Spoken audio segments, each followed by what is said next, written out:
It's very good. It is very, very good.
Working? Yeah. Okay. Just 1 second. Sorry. Okay. Good afternoon, everyone. Thank you so much for bearing with us. And we're very pleased to hold this press conference today with the UN High Commissioner for Human Rights, Mr. Volker Türk. As you know, the High Commissioner has been in Lebanon. He's just concluded his visit to the country. During his visit, he's met with the President, the Prime Minister, the President of the Lebanese National Assembly, and the Minister of Social Affairs and the Minister of Justice. And he's also met with victims of the conflict, including those that have been internally displaced or who have been affected by hostilities. He's also met with a broad array of representatives from national human rights mechanisms, civil society, as well as the diplomatic community. We'll hear from the High Commissioner for Human Rights first, and then after that, we will open the floor for questions and we'll take 3 at a time. So let's hear from the High Commissioner. Messer Khir, good afternoon. When I last visited Lebanon a year and a half ago, I saw a country emerging from profound and overlapping crises and events. A protracted political impasse, financial crisis, the COVID-19 pandemic, the Beirut port explosion and armed conflict, all amidst a volatile, wider geopolitical context. Yet, when I came, there was a very clear determination by the new president, by the new government to move forward. And the new leadership signaled an agenda for reform with broad support, both domestically and internationally. And I think there was really a vision emerging for a new Lebanon and very much a glimmer of hope amidst a very difficult situation globally. Over the past year, that determination has been reflected in important steps towards addressing a number of critical issues, including rule of law, accountability issues, disability rights, and other institutional reforms. But the US, Israel, Iran situation ensnared the country earlier this year, triggering a re-escalation of conflict between Hezbollah and Israel. And the impact has not just affected this momentum, but it has been devastating for the people in Lebanon. I am struck by the widespread damage and compounded suffering that I have seen. The trauma, the frustration, and despair are palpable. But so too is the demand for justice, which I heard resoundingly. A victim who lost his mother and brother in Israeli attacks that attacked their family home in a residential building in Beirut told me, and I quote, "Even from this darkness, there is an opportunity. We are mobilizing in a way that we have not done before through documenting violations," and he called for accountability. And I express my deep, heartfelt solidarity with all victims. My colleagues here in Lebanon have been documenting the human toll of hostilities. Continued Israeli airstrikes, shelling, and the use of explosive weapons in densely populated areas have triggered immense civilian casualties, widespread carnage, devastation, and mass displacement. Rocket fires by Hezbollah into populated areas in Israel has also caused civilian casualties and damaged civilian infrastructure. Since the 2nd of March, more than 4,300 people have been killed and 12,200 injured in Lebanon, according to figures from the national authorities. More than 135 healthcare workers, as well as many journalists and media workers, are among those killed. Despite an initial 17 April cessation of hostilities announcement, followed by multiple rounds of negotiations to de-escalate and rein in the conflict, the Israeli military continues to kill and injure people in Lebanon amidst continued airstrikes and ground operations. My office has recorded large-scale violations of international humanitarian law, some possibly amounting to war crimes, and under certain circumstances, they may also constitute crimes under international law. With the Minister of Social Affairs, I visited a school that has been repurposed as a shelter, hosting around 1,000 victims of conflict. This is the second or third cycle of displacement for many. Some told me they attempted to return home last week only to discover that their villages had been destroyed. I heard how entire villages south of the Litani River have been razed or rendered uninhabitable as Israeli strikes and ongoing demolitions have flattened homes, schools, healthcare facilities, water distribution networks, electricity infrastructure, places of worship, and agricultural land. As the mandate of the UN interim force in Lebanon, UNIFIL, is set to end at this year, I am worried what this means for the protection of civilians in the south. And I hope that this dimension, the protection of civilian dimension, will be taken into account in any future configuration. Israeli forces continue to occupy significant Lebanese territory in the south. And I'm concerned that the overall conduct resulting in large-scale displacement and denial of returns could amount to international crimes. I announced an impartial and independent assessment mission in June, as agreed with the government of Lebanon. And this mission has already deployed to Lebanon, and its members are currently on the ground collecting information and evidence on alleged violations and abuses of international human rights law and violations of international humanitarian law committed by the parties to the conflict in the country since the 2nd of March. Lebanon's dynamic civil society plays a central role and is also engaged in responding to and documenting the impact of the conflict. They highlighted, apart from the conflict, they also highlighted a number of human rights issues, and in particular the need for further progress in protecting the rights of marginalized groups, including refugees, migrants, LGBTIQ+ people, and people with disabilities. And in particular, emphasize the need to combat discrimination against them. I heard heartbreaking accounts of the experiences faced by displaced victims of conflict, in particular people with disabilities, who face difficulties in evacuating to safety and accessing shelters. While Lebanon has made important progress, including in ratifying the Convention on the Rights of Persons with Disabilities, the implementation remains challenging. And I also hope for more progress on the decriminalization of same-sex relationships. In a few days, families of the victims of the Beirut port explosion will commemorate the 6th year since this tragic event. Justice needs to be delivered for victims and those responsible held to account. Ongoing, much welcome reform efforts to advance judicial independence and the rule of law will be critical to strengthen the trust in state institutions. Conditions in prison and detention centers in Lebanon require urgent attention. I welcome the draft law to abolish the death penalty, building on the long-standing moratorium in the country, and I encourage its swift adoption by the parliament. This will make Lebanon the first country in the region to do so.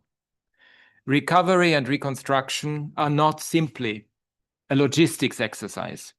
The relationship between the states and all its citizens needs to be strengthened to address perceptions of division and exclusion, and this was a concern relayed to me in particular by victims from the South.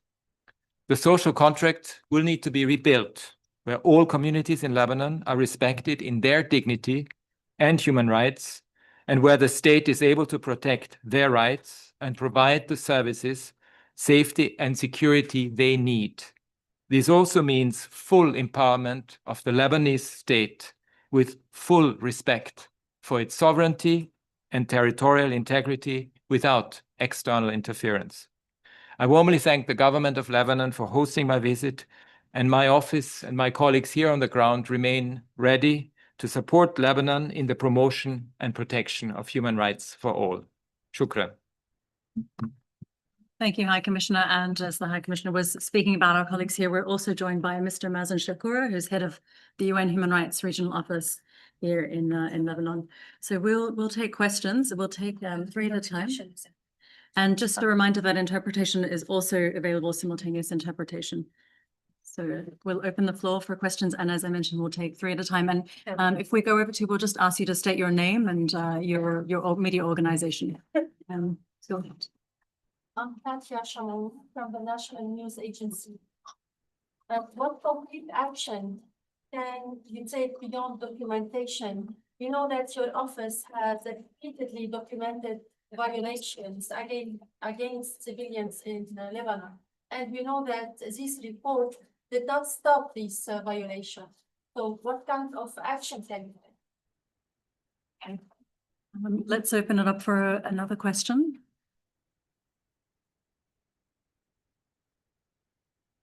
Yes. Karim Shahim, Associated Press. I wanted to ask about the widespread displacement. At the peak of the war, we had 1.2 million people displaced. These were all from calls from the Israeli military to indefinitely evacuate areas, entire villages at a time. How is this interpreted under IHL? The Israeli military says this is a humanitarian act to prevent civilian suffering, but Human Rights Watch and other groups have said this, in fact, is against IHL. How do you interpret it, given that you've been able to document the wide-scale displacement and met with a lot of these families? Thank you, Karim. Any other questions before we go around for the first set of responses? Yes, please go ahead. Hello, as a UN representative, how can you secure accountability regarding what happened in the south? You mentioned that thousands were killed, displaced, many areas were erased. So, as a UN representative, how can you secure accountability, especially that the Israeli Netanyahu is just running off accountability? Yeah, first of all, the protection of civilians is absolutely paramount. And it is obviously, first and foremost, the responsibilities of those who stage war, in particular, this case, what we have seen over the last couple of months, Israel, but also Hezbollah. They need to respect international humanitarian law and international human rights law. Our role, my role, my office's role is to continue monitoring, documenting, and reporting. We don't have enforcement powers. That's not within the mandate that is given to the United Nations. But the fact that we not only speak out, but also document and continue reporting about it, the fact that we have an assessment mission that is currently doing its work and going into great detail and analyzing as many incidents as we possibly can, will be a very important contribution, not only to telling the truth, identifying the facts, but also then applying international law to what we have been able to provide. And this, in a way, comes to the point that is the third one, and then I come to the displacement issue. On accountability. Accountability is always a very complex issue. And it is an issue that starts first and foremost with documenting, collecting the evidence, providing the facts, and making sure that there is truth-telling. I mean, the fact that the victims, not only those displaced, but also those affected directly in the south and in other parts of Beirut, especially in densely populated areas, that they are able to tell their story is extremely important, because we always want a victim-centered approach when it comes to accountability. Then there are domestic forms of accountability and there are international forms of accountability. The domestic forms, I understand there is currently a draft law under consideration in the Lebanese parliament about international humanitarian law, which is, again, very important for domestic purposes. There is also universal jurisdiction meaning that you can actually pursue perpetrators in those countries that apply universal jurisdiction. And again, the assessment that is being put forward by us is going to be important for these purposes. On displacement, I mean, we see a pattern of displacement that is extremely troubling, because the massive displacement that we saw at the height of the crisis, with over 1 million people being displaced, some of them not being able to return. I even met people who tried to return, but were basically sent back because they even had to see in front of their eyes how the village is being destroyed, is a particular aspect that we have to look at from the perspective of whether this constitutes international crimes. And this is a particular area that my assessment mission is looking into. I think we can take one more round of questions. Sorry, I just answered accountability. we'll take one more round of questions, and then we can, go ahead, yeah. Yes. Hello, Mr. Volker. It's Dalal Saud from United Press International. There are serious fears that in case of a new round of escalation or resumption of hostilities, this time Israel will proceed with this large, devastating destruction north of the Litani region. Would you see the situation in that case with a larger section of, people being displaced, more villages destroyed, and how could that be stopped in one way or another? Thank you. Thank you. Any more questions? Yes, go ahead. Hi, Nada Homsi, The National. So Israel continues to demolish homes and villages in the south. I wanted to ask if the UN investigating team has access to occupied South Lebanon, south of Israel's so-called security zone. And if they don't, how can it ensure the documentation of potential war crimes that are ongoing as we speak? Thank Can I you. find the question? I'll just open up to see if there are any other questions, and I'll come back to you.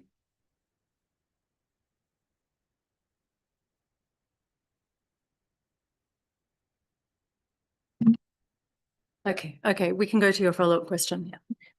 My second question is about the framework agreement that has been recently reached and Article 13. I don't know if you had this discussion with the Lebanese officials concerning the fact that in line with this article or clause, Lebanon will at least put on hold, all these documentation violation about Israeli war crimes. So during your discussion, there have been tackled that part, and what does it mean?